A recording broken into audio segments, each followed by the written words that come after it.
നമസ്കാരം. ഐവിഷൻ ഗ്ലോബൽ വാർത്തയിലേക്ക് സ്വാഗതം. അയർലൻഡിൽ യുവതി-യുവാക്കളുടെ വ്യക്തിത്വ വികസനത്തിന് വേണ്ടി സാംസ്കാരിക സംഘടനയായ മലയാളം സംഘടിപ്പിക്കുന്ന രണ്ടാമത് യൂത്ത് എംപവർമെന്റ് സെമിനാർ ഡബ്ലിനിലെ പ്ലാസ ഹോട്ടലിൽ നവംബർ 12 നടത്തും. വ്യത്യസ്തമായ വ്യക്തിത്വം വിജയത്തിലേക്കുള്ള ചവിട്ടുപടി, ടാസ്ക് മാനേജ്മെന്റ്, ഇന്റർനെറ്റിന്റെ ഉപയോഗവും ദുരുപയോഗവും കുട്ടികളിൽ എന്നീ വിഷയങ്ങളെക്കുറിച്ച് Daniel Ramamurthy, doctor Suresh C Pillai, mark Cummins എന്നിവർ സെമിനാറിൽ സംസാരിക്കും. ഡബ്ലിനിലെ സഖി കൂട്ടായ്മയും ബ്രസ്റ്റ് ക്യാൻസർ അയർലൻഡും സംയുക്തമായി സംഘടിപ്പിച്ച ബ്രസ്റ്റ് ക്യാൻസർ എന്ന വിഷയത്തെക്കുറിച്ച് ടാൽബോട്ട് ഹോട്ടലിൽ വെച്ച് നടത്തിയ ബോധവൽക്കരണ ക്ലാസ് ജനശ്രദ്ധ നേടി. സാമൂഹ്യ പ്രവർത്തനം ജനനന്മയ്ക്ക് എന്ന ലക്ഷ്യമായി പ്രവർത്തിക്കുന്ന ഈ സ്ത്രീ സംഘടന എല്ലാ വർഷവും കോഫി മോർണിംഗിലൂടെ സ്വരൂപിക്കുന്ന പണം മുഴുവൻ ജീവകാരുണ്യ പ്രവർത്തനങ്ങൾക്ക് വേണ്ടിയാണ് ചെലവഴിക്കുന്നത്.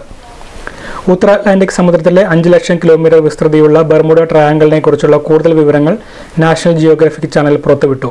1945-ൽ ഫ്ലൈറ്റ് 19 എന്ന വിമാനവും അതിന്റെ തിരോധാനവും അന്വേഷിച്ചു പോയ വിമാനങ്ങളും കാണാതായതോടെയാണ് ലോകത്തിന്റെ ശ്രദ്ധ ബർമുഡ ട്രയാങ്കിളിലേക്ക് തിരിഞ്ഞത്.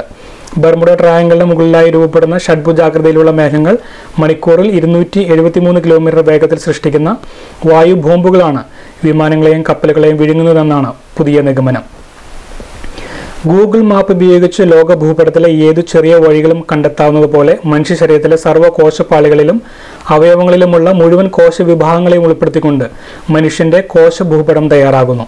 ലണ്ടനിൽ വെൽക്കം ട്രസ്റ്റ് സാൻഗർ ഇൻസ്റ്റിറ്റ്യൂട്ടിൽ ഈ മാസം നടന്ന അന്താരാഷ്ട്ര യോഗത്തിൽ മനുഷ്യകോശ ഭൂപടത്തിന്റെ ആദ്യഘട്ടം പൂർത്തിയാക്കാനും അത് ലോകമെങ്ങും സൗജന്യമായി ലഭ്യമാക്കാനും തീരുമാനമായി. ചികിത്സാ രംഗത്ത് വൻ വിപ്ലവത്തിന് തുടക്കം കുറിക്കലായിരിക്കും ഇതെന്ന് കോശ ഗവേഷകനായ അവീവ് റിഗൈവ് പറഞ്ഞു. ടെക്സാസിലെ ലൈൻലി എന്ന പെൺകുട്ടിക്ക് വർഷത്തിൽ 2 ബർത്ത്ഡേ ആഘോഷിക്കാം. ജനിക്കുന്നതിന് 12 ആഴ്ച മുൻപ് അമ്മയുടെ ഗർഭപാത്രത്തിൽ നിന്നും പുറത്തെടുത്ത് ട്യൂമർ നീക്കം ചെയ്ത് ഗർഭപാത്രത്തിൽ തന്നെ നിക്ഷേപിക്കുകയായിരുന്നു. ഗർഭത്തിലായിരിക്കുമ്പോൾ 16-ാം ആഴ്ചയിലെ സ്കാനിങ്ങിൽ കുഞ്ഞിന് ടെറാറ്റോമ എന്ന ട്യൂമർ കണ്ടെത്തിയതിനെ തുടർന്ന് കുട്ടിയുടെ ജീവൻ അപകടത്തിലാകാതിരിക്കാൻ വേണ്ടി ആശുപത്രി അധികൃതർ 24-ാമത്തെ ആഴ്ചയിൽ ഓപ്പറേഷൻ നടത്തുകയായിരുന്നു. സൗദിയിൽ വിസിറ്റ് വിസ ഫീസ് 2000 റിയാൽ വർദ്ധിപ്പിച്ചതിന് പുറമെ ഓരോ സന്ദർശകനും ആരോഗ്യ ഇൻഷുറൻസ് നിർബന്ധമാക്കിയത് സൗദിയിൽ വിസിറ്റിന് കുടുംബങ്ങളെ കൊണ്ടുവരാൻ ഉദ്ദേശിക്കുന്നവരെ കൂടുതൽ സമ്മർദ്ദത്തിലാക്കി. നേരത്തെ ഒരു കുടുംബാംഗത്തെ സൗദിയിലേക്ക് കൊണ്ടുവരാനുള്ള സ്റ്റാമ്പിംഗ് നടപടികൾക്ക് 5000 രൂപയിൽ ഒതുങ്ങിയെടുത്താണ് 50,000 രൂപയുടെ വർധനവ് ഉണ്ടായിരിക്കുന്നത്. കുവൈറ്റിലെ ഇന്ത്യക്കാരുടെ എണ്ണത്തിൽ കഴിഞ്ഞ 6 മാസങ്ങൾക്കിടെ 1 ലക്ഷത്തിലേറെ വർധന. ആഭ്യന്തര മന്ത്രാലയത്തിന്റെ ഏറ്റവും പുതിയ കണക്കനുസരിച്ച് 9 ലക്ഷത്തിലേറെ ഇന്ത്യൻ പൗരന്മാരാണ് കുവൈറ്റിൽ പ്രവാസ ജീവിതം നയിക്കുന്നത്. വിദേശ ജനസംഖ്യയുടെ 90% ഇന്ത്യ ഉൾപ്പെടെയുള്ള 7 രാജ്യങ്ങളിൽ നിന്നുള്ളവരാണെന്നാണ് കണക്കുകൾ സൂചിപ്പിക്കുന്നത്. 30 ലക്ഷം വിദ്യാർത്ഥികളെ പിന്തള്ളിക്കൊണ്ട് ഈ വർഷത്തെ അറബ് റീഡർ ചലഞ്ചിൽ 1ാം സ്ഥാനം 6 വയസ്സുകാരനായ അൾജീരിയൻ ബാലൻ മുഹമ്മദ് ഫറായിഖ് സ്വന്തമാക്കി. ദുബായ് ഒപ്പേറ ഹൗസിൽ നടന്ന ചടങ്ങിൽ വെച്ചാണ് 1 കോടി രൂപ വിലമതിക്കുന്ന പുരസ്കാരം മുഹമ്മദ് ദുബായ് ഭരണാധികാരിയിൽ നിന്നും ഏറ്റുവാങ്ങിയത്.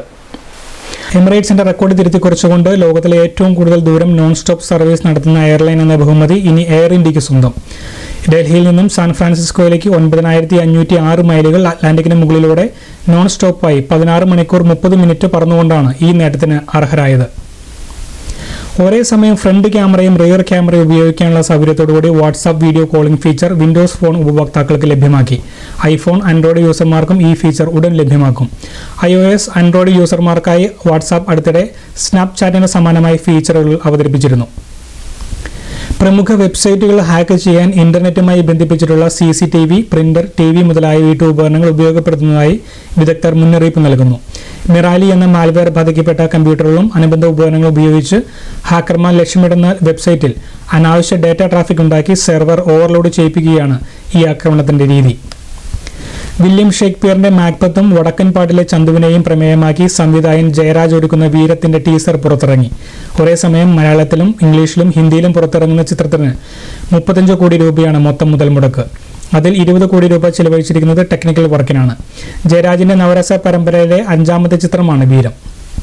മോഹൻലാലിന്റെ പുലിമുരുകനും ഒപ്പവും മമ്മൂട്ടിയുടെ തോപ്പിൽ ജോപ്പിനും തിയേറ്ററിൽ നിറഞ്ഞു നിൽക്കുമ്പോഴാണ് നിരവധി നവാഗതർ ഒന്നിക്കുന്ന ആനന്ദം എന്ന ചിത്രം തിയേറ്ററിലെത്തുന്നത്. വിനീത് ശ്രീനിവാസന്റെ സഹസംവിധാനമായിരുന്ന ഗണേഷ് രാജ് ആദ്യമായി സംവിധാനം ചെയ്ത ആനന്ദം 3 ദിവസം കൊണ്ട് 2.2 കോടി രൂപ നേടി. അതിഥി താരങ്ങളായി നിവിൻ പോളിയും അജു വർഗീസും ചിത്രത്തിലെത്തുന്നത് ഈ സിനിമയെ കൂടുതൽ ആനന്ദകരമാക്കുന്നു. കാലാവസ്ഥ. അയർലൻഡിലെ ഈ ആഴ്ചയിലെ കൂടിയ താപനില 16 ഡിഗ്രി സെൽഷ്യസ്, കുറഞ്ഞ താപനില 8 ഡിഗ്രി സെൽഷ്യസ്. കേരളത്തിലെ ഈ ആഴ്ചയിലെ കൂടിയ താപനില 34 ഡിഗ്രി സെൽഷ്യസ്, കുറഞ്ഞ താപനില 22 ഡിഗ്രി സെൽഷ്യസ്. ഐവിഷൻ ന്യൂസ് സമാപിക്കുന്നു. നമസ്കാരം.